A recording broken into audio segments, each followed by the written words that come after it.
saya melihat kok kita kan hidup dalam ranah yang bukan hanya Islam begitu. Ada orang yang sakit butuh pertolongan, ambulannya harus muter balik jauh. Ada juga orang yang non muslim mungkin buru-buru, akhirnya kan terganggu. Tapi di satu sisi saya melihat, oh ini nggak tasamuh banget sih. Kita ngomongnya maulid tapi kok kenyataannya malah memperjelek gitu. Sedangkan ada dawuh Kanjeng Nabi, kita aja nggak boleh duduk-duduk di samping jalan karena takut mengambil hak para pejalan kaki gitu. Apalagi ini sampai nutup jalan. Itu kita hidup dalam situasi yang berubah total. Nah, dalam situasi yang seperti ini, kita nggak bisa lagi nyetel speaker keras-keras seperti di desa. Iya kan? Kalau dulu semua maklum itu.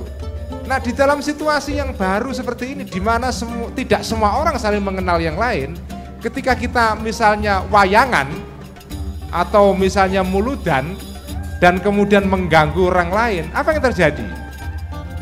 Itu di satu pihak. Di pihak yang lain menurut saya, kita juga tidak fair juga.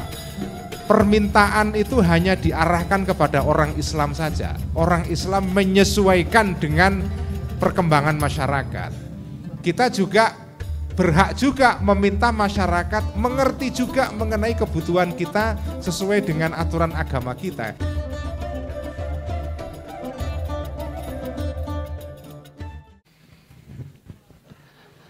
Nama saya Trigandi Saputra, asal dari Bantul Pleret. Alhamdulillahirrahmanirrahim. Wassalatu wassalamu ala sayyidina Muhammadin. Rabbi shrahli sadri wa yassir li amri wahlul 'uqdatam min lisani yafqahu qawli. Sebelumnya saya ucapkan terima kasih untuk Pak Yai Ulil Absor telah memberikan sedikit percikan-percikan kesadaran bahwa Maulid Nabi itu merayakan itu secara luas, bahkan tasamuh adalah bagian dari maulid yang paling utama begitu. Terus sebelum saya bertanya, saya teringat oleh petuah dari mbah saya bahwa ilmu kantilaku, ilmu itu ya harus dilakukan gitu, bukan hanya di pikiran. Maka saya ingin melaksanakan apa yang telah Gus Ulil sampaikan bahwa ada wujud secara akli. Saya teringat oleh dawuhnya Abah Guru Sekumpul bahwa ketika kamu bersalaman oleh seorang guru, itu anggaplah itu bersalaman dengan Rasulullah karena telah musalsal sambung pada Rasulullah. Maka izinkan saya untuk cium tangan Gus Ulil. Musahafah itu. Ya, pertanyaannya, kita kan dewasa ini sering banget, apalagi di Maulid ini, saya udah sekitar lama banget di Jakarta. Saya melihat bahwa ada maulid-maulid itu dilaksanakan di jalan-jalan begitu, sampai nutup jalan begitu. Saya melihat kok kita kan hidup dalam ranah yang bukan hanya Islam begitu. Ada orang yang sakit butuh pertolongan, ambulannya harus muter balik jauh. Ada juga orang yang non muslim mungkin buru-buru, akhirnya kan terganggu. Tapi di satu sisi saya melihat, oh ini nggak tasamuh banget sih. Kita ngomongnya maulid tapi kok kenyataannya malah memperjelek gitu. Sedangkan ada dawuh Kanjeng Nabi, kita aja nggak boleh duduk-duduk di samping jalan karena takut mengambil hak para pejalan kaki gitu. Apalagi ini sampai nutup jalan. Tapi di satu sisi saya melihat itu sebuah ranah yang luas, bahwa emang di satu sisi itu bagian dari tidak tasamuh, tapi di sisi lain banyak pedagang-pedagang yang akhirnya dagangan laris gitu. Akhirnya banyak perputaran uang di situ. Saya melihat apakah maulid yang diadakan di jalan-jalan itu bagian dari minal munafirin atau tidak begitu. Soalnya saya melihat, wah kita ngomong maulid-maulid tapi kita malah inna minkum minal munafirin sendiri begitu. Ya saya melihat begitu. Mungkin mohon ditanggap oleh Pak Yai Ulil. Terima kasih. Assalamualaikum warahmatullahi wabarakatuh. Soal perayaan Maulid yang mengganggu banyak orang, ya, karena diselenggarakan di pinggir jalan ini. Ini pertanyaan bagus sekali karena Ini pertanyaan yang seharusnya menjadi bahan perenungan kita, ya. Saya tidak tahu terus terang jawaban pastinya, tetapi pertanyaan ini memicu saya untuk mengajak teman-teman berpikir bersama-sama. Masyarakat Muslim itu mengalami evolusi dan transformasi, perkembangan, ya. Saya berikan contoh sederhana. Ketika saya tinggal di kampung dulu di Pati sana, di Cebolek desa saya namanya, itu biasa orang menyelenggarakan maulid, kemudian menggunakan terbangan, dan sekarang pun juga masih berlangsung hal itu. Kemudian menyelenggarakan upacara-upacara keagamaan dengan suara speaker yang keras sekali, dan penduduk tidak mempersoalkan hal itu karena ya semua orang di sana itu homogen, semua NU, semua Muslim, ya. Ya walaupun dia tidak sholat tapi Muslim, ya. Dan ikut pengajian muludan walaupun tidak sholat, ya. Jadi mereka tidak keberatan itu ada perayaan maulid yang hingar-bingar sampai jam 1 malam, ada suara speaker yang keras sekali, mereka juga enggak merasa terganggu. Itu juga terjadi kalau ada misalnya orang nanggap wayang, malah lebih ekstrim lagi. Kalau mauludan kan paling jam 12, jam 1 sudah selesai. Kalau wayang itu sampai pagi, dari jam 9 malam sampai subuh, sampai lewat subuh sampai pagi kadang-kadang. Kalau wayangnya versi full, ya. Dan saya mengalami itu karena tetangga sebelah rumah saya itu sering nanggap wayang, ya. Nanggap wayang sampai pagi. Dan semua orang maklumi saja, tidak jadi soal itu. Jadi di dalam kehidupan yang sebut saja kehidupan yang komunal, ya, komunal namanya, itu memang orang itu tidak mempersoalkan ketika ada upacara-upacara yang membuat keributan. Enggak persoalkan itu. Nah, tapi kemudian masyarakat itu kan mengalami evolusi.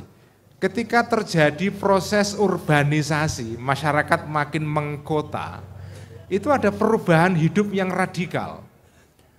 Orang itu tidak lagi seperti di desa, saling mengenal satu terhadap yang lain.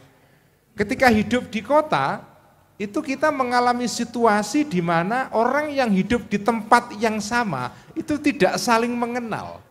Kenapa mereka tidak saling mengenal? Karena mereka berasal dari daerah yang berbeda-beda, karena alasan pekerjaan mereka hidup di tempat yang sama, satu perumahan, tapi tidak saling kenal. Saya sendiri di perumahan saya, enggak semua orang saya kenal. Karena kita tidak kerja di tempat yang sama, tidak ada sesuatu yang membuat kita harus saling kenal satu terhadap yang lain. Itu beda dengan di desa saya dulu. Di desa saya dulu semua orang itu hampir semua orang kenal satu dengan yang lain. Nah begitu kita hidup di daerah perkotaan, itu kita hidup dalam situasi yang berubah total. Nah dalam situasi yang seperti ini, kita nggak bisa lagi nyetel speaker keras-keras seperti di desa. Iya kan? Kalau dulu semua maklum itu. Nah di dalam situasi yang baru seperti ini, di mana tidak semua orang saling mengenal yang lain, ketika kita misalnya wayangan, atau misalnya muludan, dan kemudian mengganggu orang lain, apa yang terjadi? Orang komplain kan? Nah di sini masalahnya. Menurut saya kita sebagai umat Islam memang harus memikirkan ini. Kita harus tahu masyarakat itu memang mengalami evolusi. Kalau di daerah tidak soal, orang menyetel speaker toa keras-keras. Itu tidak soal. Begitu kita pindah ke kota jadi soal. Makanya kemudian Menteri Agama kemarin bikin peraturan soal speaker toa itu. Karena ya tadi ini ada evolusi memang. Ada evolusi itu. Karena itu menurut saya jalan keluarnya adalah pertama, kita sendiri sebagai umat Islam harus melakukan semacam pemahaman ulang ya mengenai cara kita melaksanakan ibadah. Karena masyarakat berubah itu menuntut perubahan cara kita melaksanakan ibadah. Misalnya ambil contoh, jenengan kalau hidup di barat, misalnya di negeri yang terdekat lah, di Australia misalnya, itu tidak bisa pada hari Jumat jenengan menyelenggarakan sholat Jumat, kemudian karena saking banyaknya jamaah meluber ke jalan, kemudian sholat di pinggir jalan, itu tidak bisa. Kalau di sini kan masih biasa, ya kan masih oke lah, orang masih maklum kalau sholat Jumatan itu. Di pinggir jalan orang sholat Jumat ditutup karena jamaah saking banyaknya meluber. Kalau di Australia nggak mungkin, sampean harus melaksanakan Jumat itu 2 atau 3 kloter. Kloter pertama, kloter kedua, kloter ketiga, karena nggak cukup. Nggak bisa dipaksakan sampean kemudian sholat Jumatan di pinggir jalan. Itu bisa didenda polisi itu. Bisa bermasalah itu. Nah ini, Jumatannya oke, tapi pelaksanaan ritual Jumatan itu harus difahami ulang karena situasinya berubah. Makanya melaksanakan ritual seperti muludan pun, kalau di daerah perkotaan, menurut saya harus kita pikirkan dengan masak-masak. Jangan sampai mengganggu orang banyak. Jangan sampai menimbulkan efek munafirin itu, tadi kalau pakai bahasa hadis itu ya. Jangan sampai menimbulkan efek munafirin. Jadi memang kita harus serius memahami kembali cara melaksanakan ritus ibadah kita. Karena masyarakat yang berubah membuat kita harus mengubah cara melaksanakannya. Ibadahnya tetap kita laksanakan, ritusnya kita jalankan, tetapi caranya harus kita ubah. Contoh lagi yang di barat yang menurut saya lebih agak menyulitkan adalah sekarang ini di barat binatang. Animal right namanya, animal right activist. Aktivis-aktivis yang advokasi untuk hak-hak binatang. Jadi sudah enggak lagi hak manusia, sekarang ada hak-hak kebinatangan sekarang ini. Ya. Udah maju sekali kan. Nah, aktivis hak-hak kebinatangan ini itu menuntut agar penyembelian hewan ala orang Islam itu dilarang. Karena apa? Karena itu tidak sesuai dengan peri kebinatangan. Bukan lagi peri kemanusiaan, peri kebinatangan. Karena bagi para aktivis ini mereka punya standar sendiri untuk membuat binatang itu mati. Jadi tidak boleh mematikan binatang dengan disembelih dengan pisau, itu tidak boleh. Mereka mematikan binatang itu dengan cara dikejutkan dengan pakai listrik, ya, electrical stun, dikejutkan tuh, shock ya. Supaya dia tidak mengalami kesakitan seperti kalau disembelih dengan pisau. Jadi kalau penyembelian dengan pisau enggak boleh. Makanya mereka kemudian menuntut agar penyembelihan atau rumah-rumah penyembelihan binatang halal itu, rumah-rumah penyediaan daging halal yang menyediakan daging untuk orang-orang Islam itu ditutup semua. Karena tidak sesuai dengan peri kebinatangan. Wah, itu lebih sulit lagi itu. Nah, sekarang ini kalau di Belanda ada kompromi, ya, ada kompromi. Komprominya adalah orang Islam diizinkan menyembelih binatang dengan cara Islam ini, tetapi tidak boleh menyembelih binatang melebihi kebutuhan konsumsinya orang Islam. Jadi misalnya orang Islam butuh konsumsi misalnya 1 bulan berapa, 1 hari misalnya 100 sapi, sudah 100 sapi saja. Tidak boleh lebih dari 100. Nah, daging sapi yang untuk disembelih untuk warung-warung itu tidak boleh disembelih ala Islam. Harus disembelih ala para aktivis binatang ini. Itu komprominya. Jadi orang Islam masih bisa mengkonsumsi daging halal, yang orang lain boleh makan sapi tapi tidak boleh mengkonsumsi daging sapi yang disembelih ala Islam. Itu komprominya itu. Nah ini evolusi seperti ini harus kita pikirkan memang. Orang Islam tidak boleh abai terhadap perkembangan masyarakat yang seperti ini. Itu di satu pihak. Di pihak yang lain menurut saya kita juga tidak fair juga. Permintaan itu hanya diarahkan kepada orang Islam saja. Orang Islam menyesuaikan dengan perkembangan masyarakat.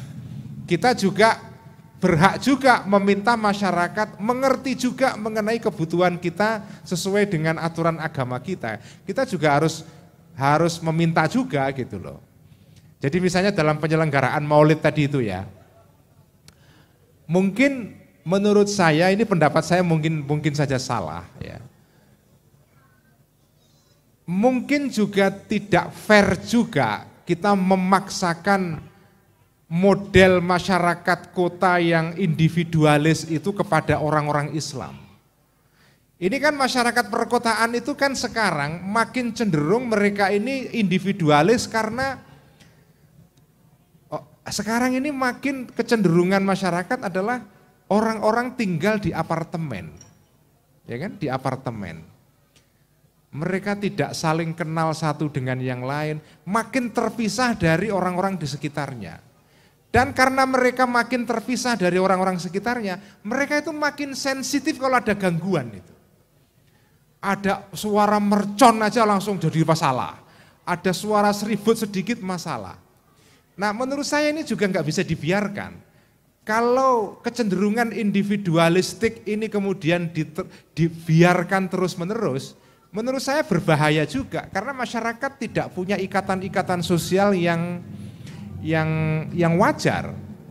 Nah kalau bagi saya suara-suara keributan itu kalau bagi saya ya, kalau ada suara-suara keributan dalam masyarakat, itu bagi saya maknai bahwa kita ini memang betul-betul tinggal di dalam masyarakat manusia.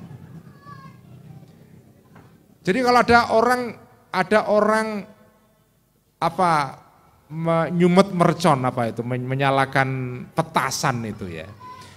Asal tidak eksesif ya, tidak berlebihan. Sekali-sekali, setahun sekali ada suara mercon. Oke lah, apa masalahnya? Itu pertanda bahwa kita ini hidup sebagai manusia.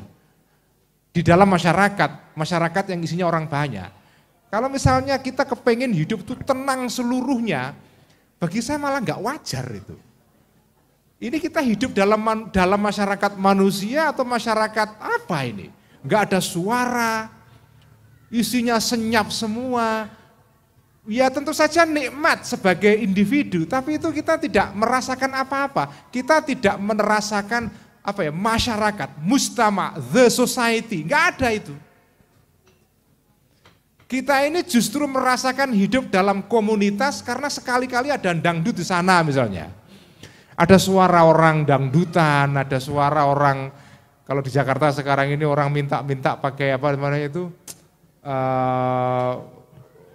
ondel-ondel. Nah, ondel-ondel itu musiknya memekakkan telinga itu, mengganggu sekali. Ya tapi oke lah, wong nggak setiap saat kok. Sekali-sekali seminggu sekali ada ondel-ondel lewat, ya minta uang, ya oke saja, nggak masalah. Jadi bagi saya masyarakat perkotaan yang makin individualis itu juga harus sadar bahwa mereka ini hidup bukan di apartemen semua. Ada orang yang hidup real di tengah-tengah masyarakat, ada komunitasnya, ada keributannya, ada rame-ramenya. Oke lah, wong nggak setiap saat saja kok. Muludan, asal muludannya nggak sampai jam 2 malam, selesai jam 10, 11, nggak apa-apa. Nggak apa-apa lah. Kita harus mentolerir juga keributan tanda kutip dalam masyarakat karena itu bagian dari the mechanic of society. Itulah masyarakat itu ya begitu bekerjanya itu. Ada kadang-kadang momen-momen yang tenang ya. Tapi ada momen-momen keramaian. Ya kalau semua orang tenang semua ya itu namanya bukan masyarakat yang wajar bagi saya. Ya, sekali-kali harus ada keramaian itu. Jadi menurut saya seimbang. Tapi juga masyarakat muslim tidak bisa memaksakan keramaian ini secara sepihak tanpa melihat perkembangan masyarakat yang terus mengalami evolusi itu. Jadi dengan pendekatan yang seperti ini kita saling kompromi. Masyarakat itu harus kompromi. yang masyarakat muslim kompromi terhadap perkembangan masyarakat perkotaan, masyarakat perkotaan juga kompromi terhadap kebutuhan masyarakat yang kadang-kadang butuh upacara-upacara seperti itu. Ya. Itu jawaban saya. Dan saya senang ditanyakan masalah ini karena terus terang saya dulunya saya juga berpikir, ini mengganggu ini. Ya. Mengganggu. Tapi sekarang saya berubah pikiran. Sekarang. Saya merasakan sekarang ini kalau saya mendengarkan keributan di masyarakat, sekarang itu saya justru asal tidak mengganggu secara berlebihan ya, saya alhamdulillah, ternyata saya masih hidup sebagai manusia ini. Saya masih hidup dalam komunitas ya. Karena kalau tenang seluruhnya, itu malah saya agak cemas, itu terjadi waktu pandemi pertama, Mas Salim.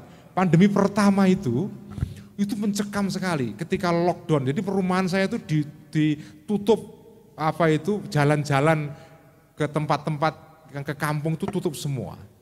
Orang-orang tidak keluar rumah. Pada jam 3 sore tiba-tiba dari kejauhan musola itu membacakan sholawat tibbil qulub. Suaranya lamat-lamat. Itu saya sedih sekali itu. Di komplek tidak ada aktivitas, orang nggak pergi ke kantor, seharian itu lengang sekali. Tiba-tiba jam 3 sore, Allahumma sholli ala sayyidina. Wah, saya cemas sekali ini. Ada apa ini? Tiba-tiba setelah itu ada wing mobil ambulan kan. Itu hari-hari yang mencemaskan buat saya. Memang hari-hari itu tenang sekali, tapi ketenangan yang mencemaskan. Ketenangan yang mencemaskan itu. Ketika ada keramaian ondel-ondel, saya senang sekali, gembira. Berarti hidup normal sekarang. Hidup sudah normal, ada ondel-ondel, ada dangdutan, ada alhamdulillah lega saya. Masyarakat kembali kepada kenormalan dan pandemi alhamdulillah sudah mulai mereda. Waktu tenang total itu malah cemas saya itu. Ini masyarakat atau hutan, ya kan? Jadi menurut saya individualisme masyarakat perkotaan itu juga harus dikendalikan itu. Enggak bisa harus dikritik juga itu. Karena agama itu biasanya intinya adalah di dalam agama ada komunitas. Dan komunitas itu kumpul-kumpul. Ciri komunitasnya kumpul-kumpul, ada upacara, ada makan-makan, ada baca berjanji, ada yang ibadah gereja. Ya kalau ada ibadah gereja ya pasti ada yang parkir banyak terus mengganggu jalan, ya oke lah seminggu sekali apa sih masalahnya. Masa seminggu kita sudah menikmati jalan penuh, seminggu sekali jalan terganggu oleh orang ibadah, masa enggak mau. Jadi kita sebagai masyarakat itu harus punya kesediaan untuk kompromi. Inilah masyarakat manusia ya begini ini. Tentu saja tidak berarti bahwa kekacauan dibiarkan, tetap diatur ya. Kita juga nggak boleh memaksakan upacara-upacara keagamaan ini secara sepihak sehingga mengganggu kehidupan secara eksesif. Nggak boleh juga.